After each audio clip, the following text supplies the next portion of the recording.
Oxford is well known as an atheistic domain, and foremost among its protagonists is Oxford's notorious professor, Richard Dawkins.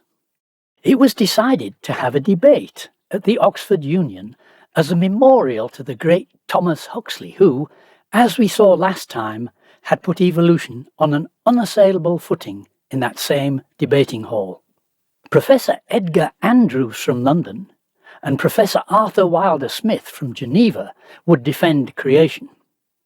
Professor Richard Dawkins from Oxford and Professor John Maynard Smith from Sussex would defend evolution. Andrews set the debate on a solid footing with a reasoned proposition that some phenomena can't be explained by evolution, but were a natural consequence of creation.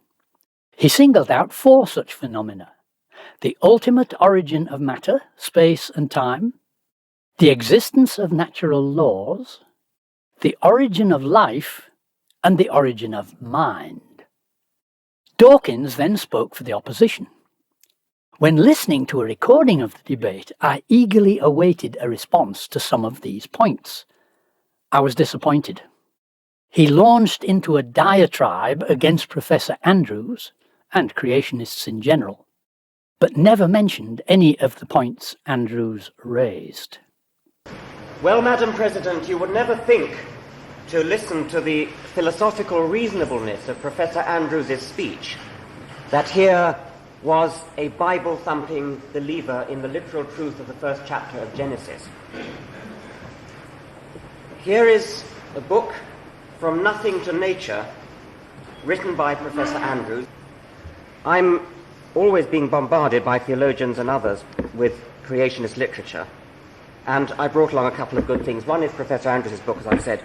The other is a good one here, The Handy-Dandy Evolution Refuter.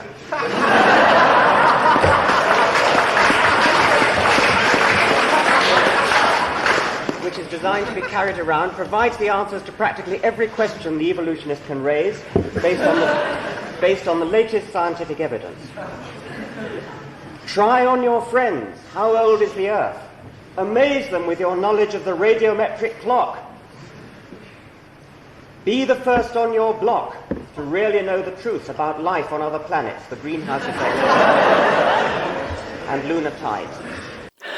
What the relevance of the handy-dandy evolution refuter is to the debate in general, and Professor Andrews' proposals in particular, is a bit of a mystery to me. Dawkins then made some extravagant and untrue statements about evolution. The logical status of the evidence for evolution is just the same as the logical status for the evidence that the Roman Empire existed. And the strength of the evidence is as great. There's not the slightest shadow of a doubt in the mind of anybody who seriously considered the matter that the theory of evolution is true. How then was it possible for you, Madam President, to dredge up 4 speakers in favour of this motion tonight? He also broke the rules of the debate by calling on all students to vote against creation for the sake of Oxford University. Suppose that this motion tonight were carried. It would be reported in the press. It would be interpreted by the world outside as a straight vote for the yahoos of fundamentalism. Whether we like it or not, Oxford has a reputation in the world. Would you like the name of Oxford to go down in history, together with the monkey trial of Dayton, Tennessee, to go down with Soapy Sam Wilberforce? Dawkins then brought in his story about gene sequences, which I dealt with in the episode on Dawkins' One Fact Refuted by a Creationist. And then he brought up some long-standing misrepresentations of the geological column.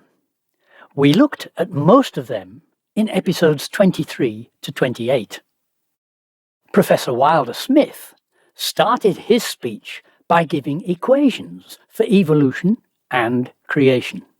Inorganic matter plus energy plus time gave once biogenesis. Now, everybody says, of course, you can't repeat it. And I say this, if it's a scientific doctrine, you must be able to repeat it.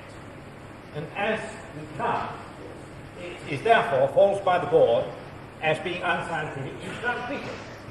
Creationists believe this: inorganic matter plus time plus energy plus information will give you biogenesis.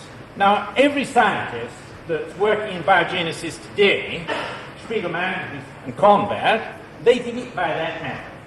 They added to inorganic matter time plus energy plus information.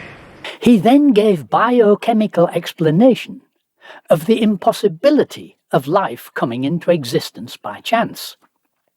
There's only time to listen to the first part of it. Now, Fox and Miller produced by sparking methane, ammonia, and water vapor together, trying to mimic primitive atmosphere, and they did get out alanine. Now, alanine is one of the basic building blocks of the proteins. They also got out one or two primary amines.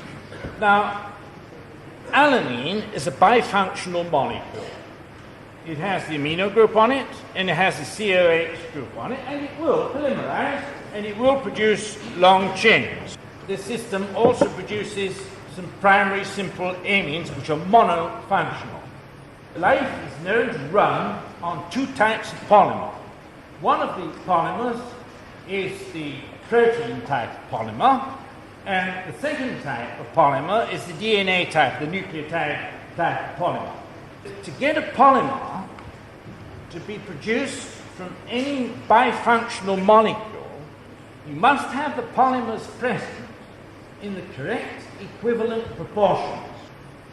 When Fox Miller produced his lists of substances we got out, he did not get out any nucleotide.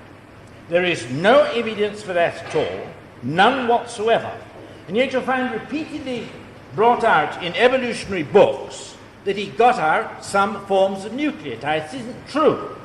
Any polymer chemist knows that, because this, and I can finish off this point with this, if you get a monofunctional molecule pushed into a mixture of bifunctional molecules, all polymer formation is stopped. We know why it's stopped, because you get one molecule going in, which is then incapable of further polymerization because it's only got one group to go in with, and the one group is taken away. So the theoretical possibility of getting out the polymers on which life runs does scientifically not exist. It isn't there, it won't happen, and all the experiments have shown that you never get a protein out that way, and therefore you never get an enzyme out that way, and therefore you never get out a DNA molecule or a nucleotide molecule that way. It can't be done. His whole speech is well worth listening to, and I've had to do some tight editing to keep the time down. I'd like to deal with more of it in another episode. I eagerly looked forward to one of the evolutionists responding, but it didn't happen. Professor Wilder Smith concluded with the demolition of Huxley's Apes and Typewriters, a much shortened version of his presentation in episode 53. Professor John Maynard Smith made some trite arguments for a bad God who allows evil in the world, and made an argument for poor design of his spine, claiming that such poor design could not be the work of a wise God, but could be the result of pure chance. Such nonsense is not worth commenting on, but at the end of his speech he made some worthwhile remarks about mutations in bacteria. That would be worth looking into for a future episode. In the light of Dawkins' appeal that nobody should vote for creation, it was rather surprising that more than 100 did so. It's not very clear whether the teller said 150 or 115. Dawkins later claimed there were only 5 votes for creation, but it's not possible to check. All the records of the debate disappeared. Oxford Union debates were usually widely reported, and transcriptions of the speeches widely circulated.